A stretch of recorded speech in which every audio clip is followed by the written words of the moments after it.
New this morning, there was a lot new this morning, but listen to this. A scathing report in the Wall Street Journal says that President Trump's former personal lawyer and fixer, Michael Cohen, hired a firm to rig online polls to help then candidate. CNN now exclusively has this statement confirming that story from Michael Cohen himself. It says the following: "What I did was at the direction of and for the sole benefit of Donald J. Trump. I truly regret my blind loyalty to a man who doesn't deserve it," implicating the president in this payment. And again, that coming from Michael Cohen exclusively to CNN this morning. So what is this Wall Street Journal story about? Well, Cohen allegedly gave the owner of a pretty small tech company thousands of dollars in cash in a Walmart bag when he came to Trump Tower as payment for writing online scripts to help Trump score better in polls, rigging online polls to the benefit of the president. With us now is MJ Lee, CNN national political correspondent. Anything here illegal? Yeah, just to add to the growing list of bizarre Michael Cohen headlines, let me just walk you through the Wall Street Journal story. It is reporting that in 2015, a man named John Gauger, he runs a tech company, as you said, Poppy, went to Trump Tower to collect $50,000 for work that he did for Michael Cohen to try to rig online polls for then candidate Donald Trump, who was running for president, so that he could have better poll numbers. Now, we don't know if that effort was successful, but this was the work that he says he performed for Michael Cohen on Donald Trump's behalf. Now, the story says that Michael Cohen handed over to John Gauger, this guy, a Walmart bag full of around $12,000 in cash. Now, Cohen, to the Wall Street Journal, denies that piece of the reporting, says that all monies paid to Mr. Gauger were by check. So the cash bag part of this, Michael Cohen is denying. Now, Gauger goes on to claim in the Wall Street Journal that he did not get paid in full, that what was promised to him was the $50,000. But what the Journal is also reporting, and this is significant, is that in 2017, even though Michael Cohen did not pay this full amount to this guy who was trying to rig the online polls for Donald Trump, that Cohen still asked Donald Trump for the full payment of $50,000 and that he was paid this money.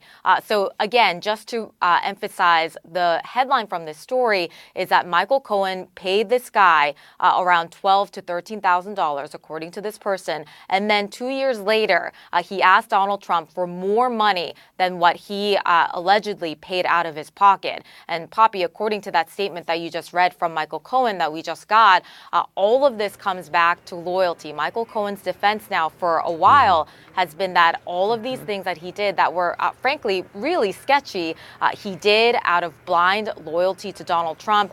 This is obviously going to be a huge, huge narrative that we see when Michael Cohen testifies in Congress next month. Yeah. Set for that testimony, MJ, is, set for February 7th. And you're learning some new details about the concerns he has about testifying before Congress. What are they?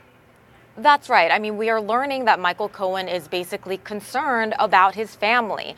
This is obviously going to be a huge day on Capitol Hill. We are all going to be covering this very, very closely. And Michael Cohen's concern right now remains his family and what all of this would do to them. And this is not a new concern that we are learning about. Even when he was under investigation, as Michael Cohen was waiting for months to get his sentencing finally from the judge here in New York, he was afraid of the toll that all of this was taking on his family. And keep in mind, too, his concern for his family was actually the reason that he made some of his legal decisions that he made as he was waiting for his sentencing.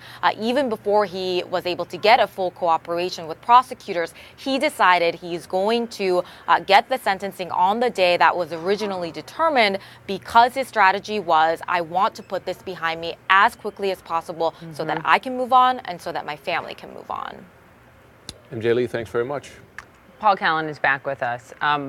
Just the legal question here, right? I mean, did he admit to a crime here by confirming that, yes, I did this, but it was at the sole benefit of and direction of the president? He quite possibly did. There is a federal crime called wire fraud or mail fraud, where if you use federal mails or telephones or the internet to communicate over wires and to defraud somebody, that's a federal So crime. this would be, in essence, defrauding the American people. Yes. But by the president as well? I mean, if Cohen's saying the president directed him. Oh, yes, he does. So that would pull the president into it. But here's the problem with the theory actually being used by prosecutors.